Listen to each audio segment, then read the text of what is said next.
বেরিয়া রাসমেলা শুধু একটি উৎসব নয়, আমাদের মাটির স্মৃতি আর শেকড়ের আলো।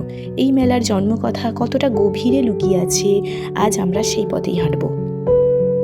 হাওড়া জেলার প্রাচীন ও ঐতিহ্যবাহী রাসমেলার প্রাণকেন্দ্র হল উলুবেড়িয়া। কার্তিকী পূর্ণিমা উপলক্ষে যে রাসমেলার আয়োজন হয় তার শিকড় লুকিয়ে আছে 1327 বঙ্গাব্দে। এই বছরই গঙ্গার তীরে প্রতিষ্ঠিত হয়েছিল আনন্দময়ী কালীবাড়ি। তৎকালীন মহকুমা শাসক যতীন্দ্রনাথ বন্দ্যোপাধ্যায় ও ব্যবসায়ী শরৎচন্দ্র ধারার উদ্যোগে গড়ে ওঠে এই দেবস্থান। মন্দির প্রতিষ্ঠার পর থেকেই পালিত হতে থাকে রাস উৎসব।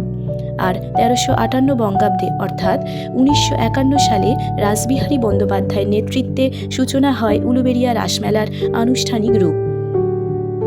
প্রথম দিকে এই রাস ছিল ছোট, নিভৃত, মাটির গন্ধমাখা এক পল্লী উৎসব। কিন্তু মানুষের আবেগ, অংশগ্রহণ আর আনন্দের সময়ের সঙ্গে সঙ্গে এটি বেড়ে ওঠে বৃহৎ এক বছর ঘুরতে ঘুরতেই রাসমেলা হয়ে ওঠে উলুবেড়িয়ার সাংস্কৃতিক পরিচয়। কার্তিকী পূর্ণিমার রাতে শহর জুড়ে আলো, দোকান, হাসি আর শঙ্খ ঘণ্টার সুরে তৈরি হয় এক অনন্য আবহ।